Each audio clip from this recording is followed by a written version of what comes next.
You're listening to Side Hustle Pro, the podcast that teaches you to build and grow a side hustle from passion project to profitable business. And I'm your host, Nikayla Matthews. So let's get started. Hey everyone, welcome back to the show. I am so excited to welcome today's guest. Today's guest is Kalisa Martin, the co-founder of the Runaway Jamaica, a community-oriented luxury bed and breakfast. Kalisa and her better half, Jeff, a New York couple of Caribbean heritage, left the 9-to-5 city grind to pursue their passion for food, culture, and travel. And after becoming the first and only successfully funded bed and breakfast on Kickstarter, they have quickly become the go-to destination for adventurous travelers seeking an authentic immersion into island life. And now, building on the experience they've begun in Jamaica, Kalisa and Jeff are actually expanding to new destinations around the world. So on this episode, you'll learn what inspired the idea to open the Runaway Jamaica and how she got the courage to quit her 9-to-5 and pursue her entrepreneurial dreams. So welcome to the show, Kalisa. Let's get right into it. All right. Thanks so much for having me. Of course. So tell us a little bit more about yourself. I know you have a background in food science. So who is Kalisa? How'd you get here?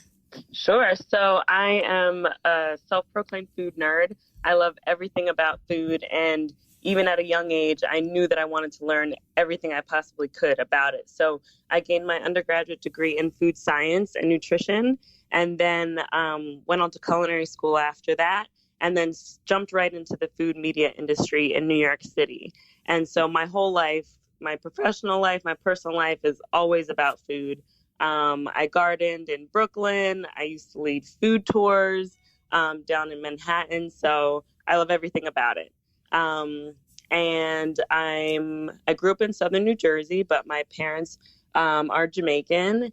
And yeah, that's just a quick snapshot of me. Okay, cool. So of course we have, the Jamaican heritage in common. I was born in Jamaica, and I actually came across the Runaway Jamaica. I met someone at a conference who went there for a retreat. And I was wow. Oh my gosh, this sounds amazing. Why have I never heard of it? Yeah. I think it was with Food Heaven or something. Yes, they had a retreat there. So that's awesome. Walk us through the creation of the Runaway Jamaica. Like, how long has it been around? What inspired you to do this, and why Jamaica in particular? Sure. So, there's a long answer and a short answer. I'll try to stick to the points. So the Runaway Jamaica has officially been open for a year as of this month.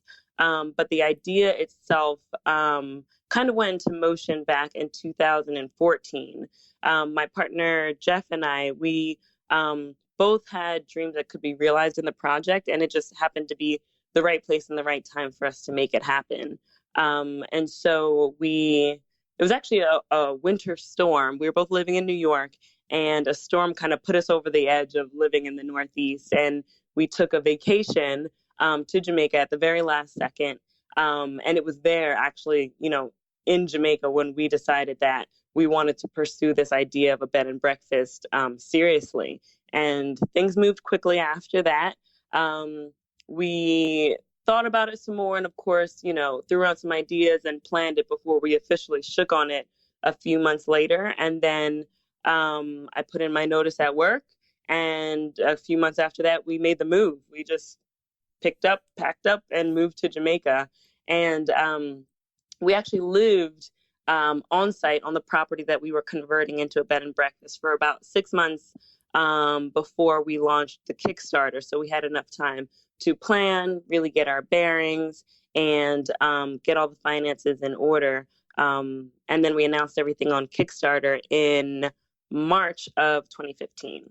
Wow, what a journey. So, I have so many questions, but before we get into more of your startup journey, tell us about all that the Runaway Experience now encompasses. For those who are not familiar, what are all the business angles? Sure. So we first launched as, a brick and mortar B&B in Jamaica. And we spent the last year kind of refining our model. And it was really an incubator for a lot of concepts that we had and what we wanted to do in the travel space. And now we're preparing to launch our first Runaway Experience trip, which is actually going to be in Cuba in January of 2017. And basically, what we learned was that the Runaway is more of a concept than the bed and breakfast itself. And what our guests valued the most was really, the curation that we did with their itineraries, the concierge service that we provided with booking everything on their behalf, and really just having people like them host them on the ground in that place, which was Jeff and myself. And so we're taking that concept on the road, and we're officially calling ourselves now the Runaway Experience. And instead of, rebuilding a bed and breakfast in every destination we want to visit, we're going to be linking up with awesome B&Bs that already exist and other boutique lodging establishments and bringing our guests to them. And we'll still do everything from booking airfare to, of course, the accommodations and all of the activities. And we'll actually join them on these travel experiences, and we host them on the ground. Oh, awesome. Awesome. Okay. So back to the inception of the brand. What were some of the first steps you took to start taking your idea and turning it into a brand? Well, I guess, like I said, Jeff and I, we went on that vacation, then we got home. It was one of those conversations where we were thinking, are we really serious? Is this something that we want to do? And we spent a few months really talking it through and thinking about what it would be like, and is this really something that we wanted to do, because it's a pretty big change.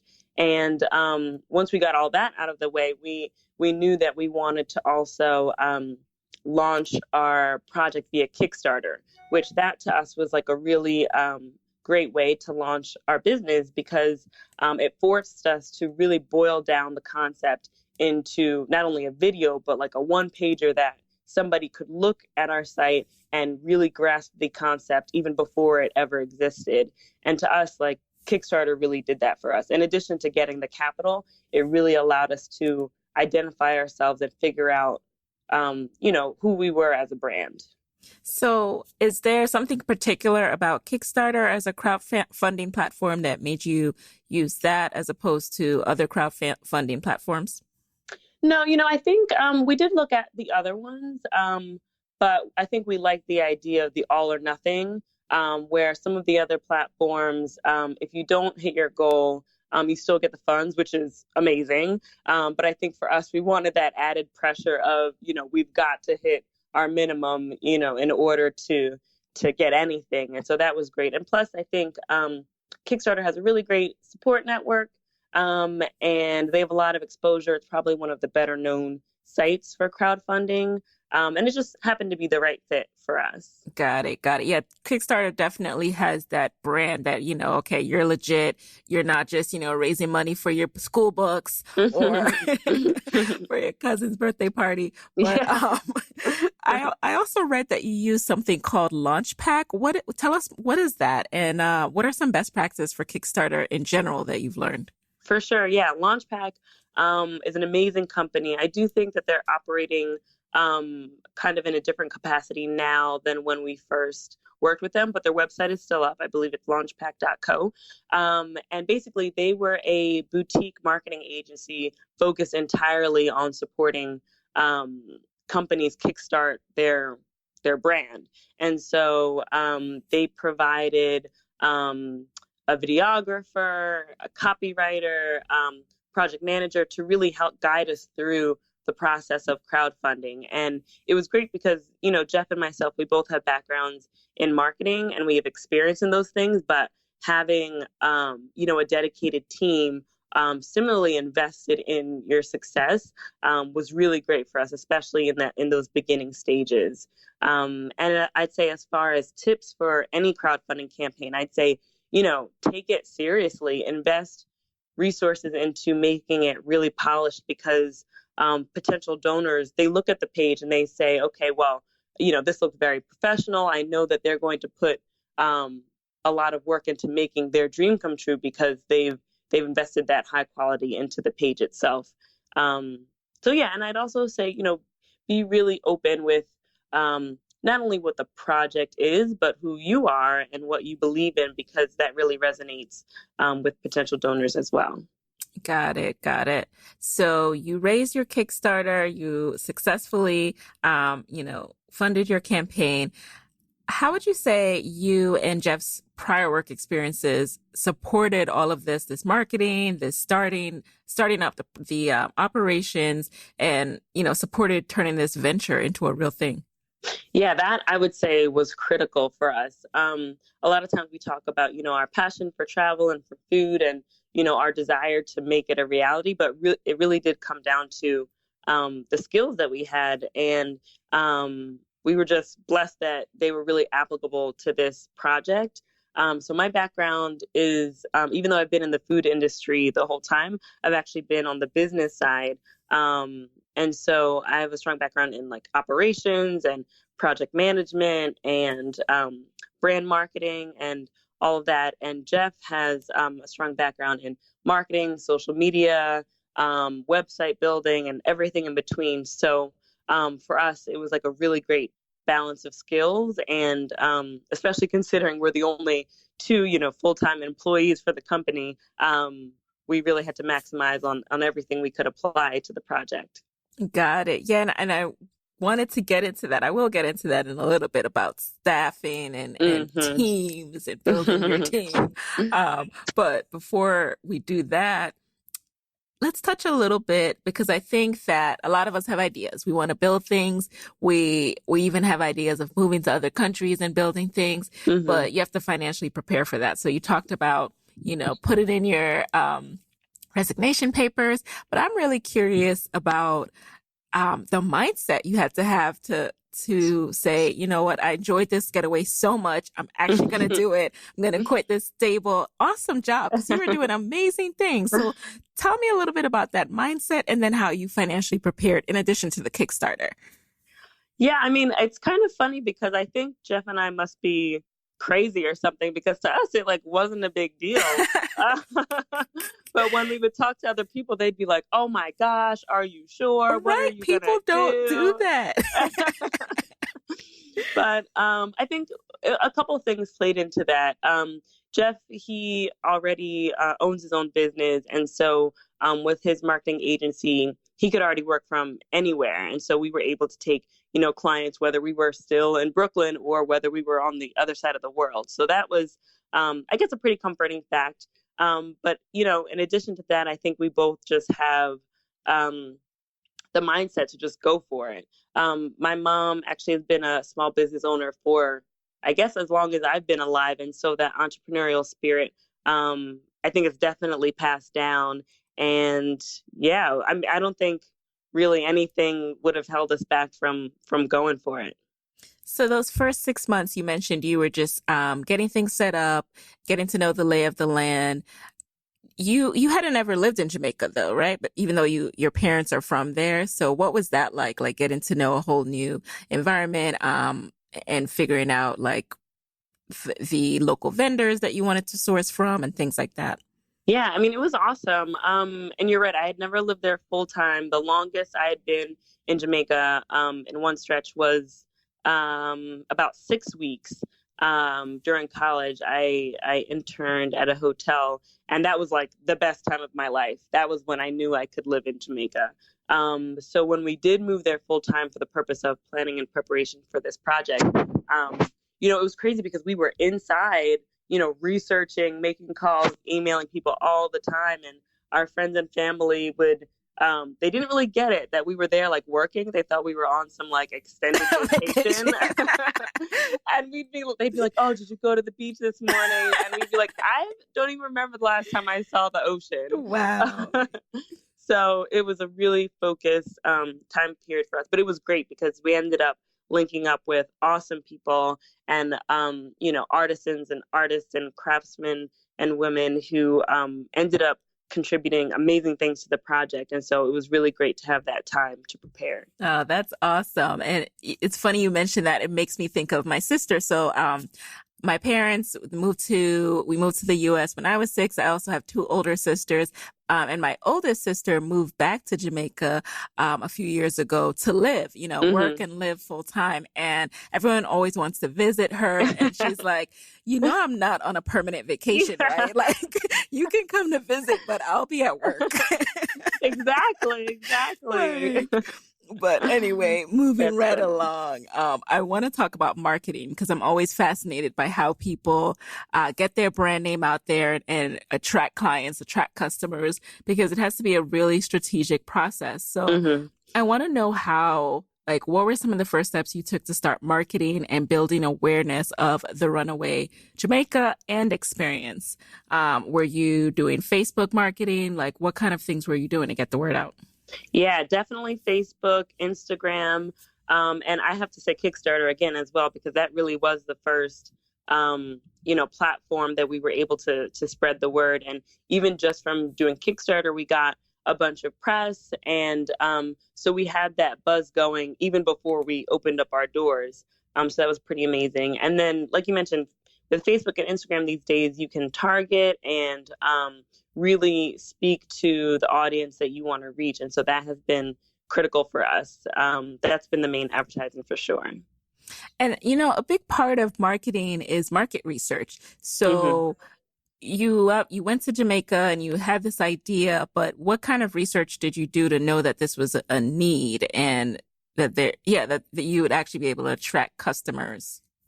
Well, I would say, it's an overwhelming fact that travel is more popular now than it ever has been, especially with the emphasis on spending for experiences versus, tangible things. And I think especially folks these days really do want an authentic travel experience. They're not necessarily booking the all-inclusive resorts anymore. They're looking to find Airbnbs. They're looking to get personal recommendations. And so for us, we love the islands, we love Jamaica, and we knew that we could create something special there to create for folks. And unfortunately, because we were so specific in describing our offering, we also attracted folks who knew exactly what they were getting and were totally down with it. And we're really excited to find something that gave them what they were looking for. So it's been great. Got it. And did you start to reap that profit and reward from your business yet? Or are you still in a growing phase? And if you have started to profit, what were the first things you invested back into the business? Well, I'd say since it has just been a year since we opened, we really wanted to take this first year to incubate the product and discover what worked well and what didn't. And then now we're using those learnings to expand next year and, expand the profitability and scaling and just also maintain a more sustainable lifestyle for Jeff and myself. Because, as you can imagine, running a B&B is very taxing on your physical life, on, financial life and all those things. And so the way we're scaling now, it not only expands our offering to more people in different destinations, but it also allows us to also create the quality of life that we want to have. Yeah, I was wondering about that because, obviously there needs to be some kind of physical presence for a B&B, and then the experiences takes you away from that. So what kind of balance do you envision for the future? Do you envision hiring more people to do the day-to-day property management, or will you kind of rotate when you're there versus when you're running the experiences? Well, in terms of the B&B itself, I do think that we'll only be hosting guests when Jeff and I are physically there, because I think part of the experience is, feeling like you're visiting friends in their home. That's the difference between, our experience versus just renting out a villa, I'd say. Right. So we definitely want to be there for that.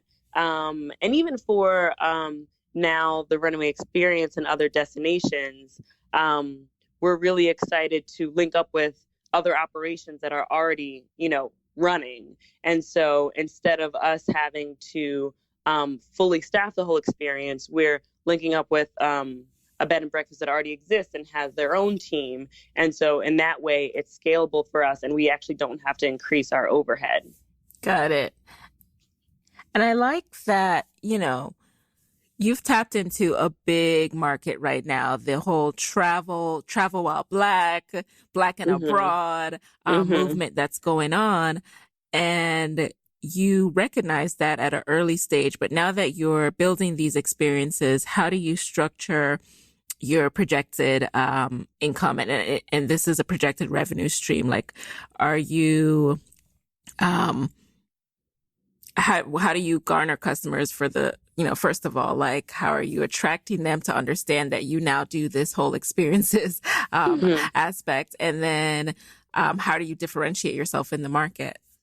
Yeah, I'd say well, we definitely had to do like kind of an unveiling. We had a new website. We refreshed all of our social channels to help people understand that we're now the Runaway Experience versus the Runaway Jamaica. And we still get inquiries for bookings at the Runaway Jamaica, which we're sad to turn away. But I think more and more people are grabbing onto the fact that we're going to be offering these new global travel experiences. And I think once the first one happens in January, then we can fully transition over into that mindset, and folks will totally get it. And yeah, that's what we're excited to do. Yeah, and I think that people are always excited to have someone else plan their trip, right? Like, no, whenever Hmm. you do a group trip, no one wants to be the organizer. Exactly. So We're taking that all off their taking hands. that all off your hands, curating the experience, and making it safe too, because it can be intimidating to travel by yourself, even when you're willing to Exactly. plan it all. So I love that Right. you're doing that. As someone who has so many countries she still wants to hit up. Um, Yeah. Give us your bucket list. right, We'll work right. it in. And then, so let's talk about hiring the right team. So you mentioned that right now it's just you and Jeff, but I Hmm. know at some point you're going to need to expand. So have you learned some things about hiring thus far? Have you tried adding members to your team, or are you just keeping it very lean on purpose? Well, we're keeping it lean on purpose, but from time to time, we do definitely work with vendors that are experts in their own skills and industries, whether it's for photography or videography or anything like that. So we definitely have a great network of really amazing people that we're able to loop in when necessary. But in terms of a full time person, that's still a little bit down the road for us. Got it. Got it. And then in terms of marketing, because that's, such a huge part of business, do you do that all yourself? Do you plan to like have some assistance with that? Yeah, we definitely do all that ourselves, and that actually falls under Jeff's wheelhouse. Right. And yeah, like I said, with social media these days, and pitching different publications, Mhm. that's something that we've just decided to take on ourselves so far. Got it. And speaking of social media, like, do you have a targeted approach there in terms of, is Instagram? Have you found that to be your main traffic driver and conversion engine, or are there other channels that you prefer? I would say definitely Instagram and Facebook as well. Those two are the main ones for us, and the main ways we're able to really engage audiences. And what's been the most surprising part of this whole process? I mean, you started out starting a B&B, fundraising for that, doing a Kickstarter for that, and now you're onto this whole runway experience. So what's been most surprising? I'd say the response has been the most surprising. I mean, pleasantly surprising for sure. But I think as we evolve our brand, and as we put out new ventures and new tentacles of the project, it's been really humbling and amazing to see that folks are really gravitating towards it and responding positively. So I'd say just the fact that what we're putting out as we change and evolve has been well received. That's been the most pleasantly surprising thing. Got it. I'm also interested to know, it's funny because, you and your partner are this entrepreneurial couple, and that's kind of the way me and my fiance are. He's a full-time entrepreneur as an app developer, and I'm Oh, cool. slowly, scaling my way into the world of entrepreneurship. And I would love to know how your days are structured now. Oh, man. Like what's a typical day these days? Because you have to structure your time. Oh my gosh. I mean, if you only knew. We use Asana actually as I our like love main. Yeah. Asana. I really need to get them to sponsor this I podcast know. because I talk about them all the time. Yeah, like if you had a nickel for every time you Right, mentioned it, right? right. But yeah, I'd say in terms of task management, Asana is our go-to. And I love a good schedule. I can like stick to the schedule any day of the week. Oh, good. But it's funny though, because we are, we work together. We're our only coworkers. We always want to talk about whatever each other's working on, right? Like you want to brainstorm ideas, you want to bounce around thoughts. And so we actually had to dedicate a block of time in the middle of the day to just do that so that we weren't, in meetings all day long. So we each Yes. kind of do our own thing and then we converge and collaborate and then we go back. So that's kind of our like loose structure for our day to Okay. day. Right. Because you don't want to only talk about business. Like you're still a couple, right? Exactly. Exactly. Okay. It could be a weird line to Yes. tell. We And are constantly drawing that line. Close down the computer. Work's over. right, right. Let go of your phone. But how are you working your passion for food into this, to the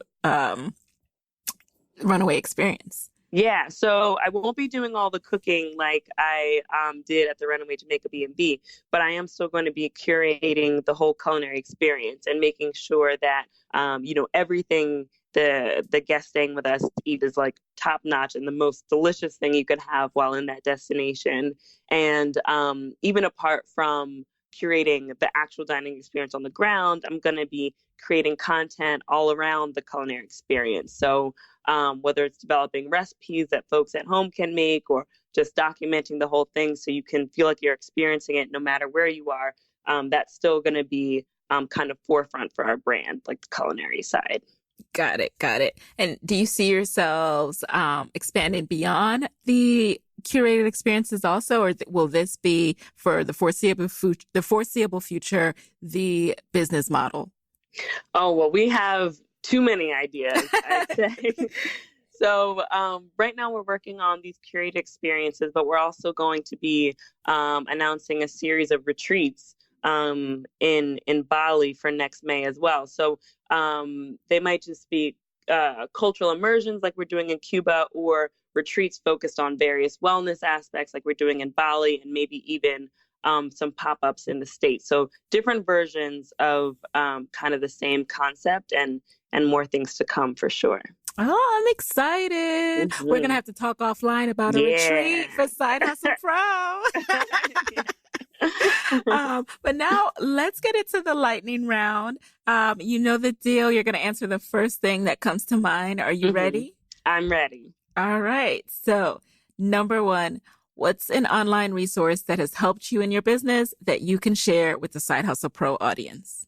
I'd say Google for sure. I mean, it sounds very basic, but all of the Google products are amazing. And the deeper you dive into it, the more you'll realize that you can literally do everything with Google. Like I can work from anywhere because I can log into any computer, get everything from the cloud, whether it's presentations or spreadsheets or collaborative documents. I love Google products. Awesome. Number two, what's been your proudest moment since launching the Runaway Experience? Oh, that's a tough one. That's a tough one. Man, I don't know if I've had just one, but I will say the most rewarding thing is actually hosting guests. I know that sounds silly because a lot of people think that's like what we do. But really, most of the time is spent planning and preparing and organizing and all the logistics. So every time we actually get to engage with the folks who book with us, that's like the best part of it. And you get to meet new people, and even if we're, talking about the same thing that we've talked about every weekend before, then just to share it with someone who's never seen it or eaten it or experienced it before is really amazing. Aw. All right. Number 3, what's the best book or podcast episode or live event that you've consumed this year? Oh, um, I'm not sure if this counts as any of those categories, but I was actually just talking to my sister about how many like great shows are on TV these days, and how many great like works of art produced by Black folks, like for Yes. our audience are on, and it's just been amazing. I mean, even like Lemonade Yes. earlier in this year, We I count feel like that, yes. Beyonce started it off. And then since then, I mean, even right now, Queen Sugar, Right. Luke Cage, Insecure, Yeah. Atlanta. There's so much. It's been like an overflow, and I'm so excited to I tune know. in I'm and, here for all of it. all of it. And the music. I mean, the music on all of those shows. I'm like, why isn't this on the radio? Because then I would listen to the radio. Right. This should be the norm, you know? Yeah. It shouldn't even feel like, yes, wow. Right. But yeah, it's definitely a good year. Right. It's definitely a good year in art. Mm-hmm. Well, you didn't really name one particular thing, but I might let you slide. But if you know, if there's one particular thing that stood out, let us know. I will. All righty. Number 4, what's a daily practice that you use to start your day on the right note and increase your productivity throughout the day? Well, if I am a good girl, I always start my day off with my devotions and a good workout. I think recently I've been trying to be more consistent about both of those things. But when they both happen, like my day is like rocking. And if I feel like, oh my gosh, I feel a little off track, it's because one of those two things didn't happen. So I'd say my devotions and getting some fitness in the morning. I hear you. Those I'm getting ready to write a post about like my morning ritual, but mind you, you know, some days it's a hit, some days it's a miss. All right, number 5. This is supposed to be the lightning round, but it never really does. It never goes that way. Number 5, what's your parting advice for fellow women entrepreneurs who want to be their own boss but are worried about doing like you did and losing the steady paycheck? Well, I wouldn't say, don't think about it, just do it. I wouldn't say that because that's not great advice. But I would say that really anything is possible with a good plan. And if the paycheck or the finances in general is kind of the thing that's holding you back, just plan it out. Decide, okay, I need to save up X amount of money in order to survive for 6 months without my job, and then put the plan in motion to save up that amount and give yourself that opportunity to go for it. So plan it out, make it happen. Right. And speaking of that, like, I'm curious. So when we dive into, the planning out again, as you wait to do more of these experiences, is there like any kind of side hustle that you're doing in addition to the Runway experience to fund it as you're waiting for like customers to pay their deposits and things like that? Or is that the Runway Jamaica bookings that kind of tide you over? Well, that plus Jeff still does have his agency, so we are able to take, clients on the side to kind of tie us over. But the way we're expanding for 2017, everything will kind of support everything, and we'll be able to live from that. Awesome. So that's the plan. So you're all projected out income-wise. Exactly. Any tips there to share with the audience? In the last episode, I talked a little bit about some tips that I learned at a conference about, just trying to line your ducks up for 2017. But if there's anything you can share as well.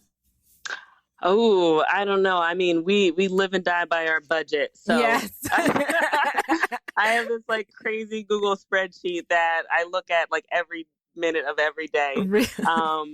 So yeah, I would just say make sure you are projecting everything, you're truing up with actuals, and just plans make me comfortable. I take comfort in plans. So whether it's a financial plan or otherwise, when everything is laid out, you're good to go. Yes. I think that's a great note to end on. Like actually sticking to your plans, looking at your plans and holding yourself accountable and truing up those numbers, making sure you're hitting them. So, you've told us what's next throughout the episode, but if there's anything else you want to add in what's next for the Runaway Experience, let us know now. Ooh, I will say that we are going to be putting our next experience up on our site very soon. So folks should be on the lookout for that. And sorry, I'm probably jumping ahead, but our website is theRunawayExperience.com to stay in the loop, and folks can sign up there to stay in the know. Awesome. I'm definitely going to stay in the know. And yeah, I did want to know the best way that people can connect with you after this episode. So go ahead and share that with us. Yes. So our website is theRunawayExperience.com. Our social channels are also at The Runaway Experience. And my personal Instagram is Kalisa M. Martin. All right. Well, thank you so much for joining us in the guest chair today, Kalisa. It's been a pleasure. You guys have been on my radar for a while, so it's so awesome to have been able to sit down and chat with you about how the Runaway Experience came to be. Yeah, it's been so fun. Thanks again for having me. Of course. And there you have it. Hey guys, thanks for listening to Side Hustle Pro. If you want to hear more from me, head on over to sidehustlepro.co/Side Hustle Corner to get my weekly Side Hustle Diaries chronicles about my own journey from passion project to profitable business. And if you want to find me online, I'm at Side Hustle Pro on Instagram, Twitter, and Facebook. Don't forget to join the Side Hustle Pro Facebook community. Go to sidehustlepro.co/mastermind. And as always, if you love the show, do me a favor and subscribe, rate, and review on iTunes. Thanks, guys. Talk to you next week.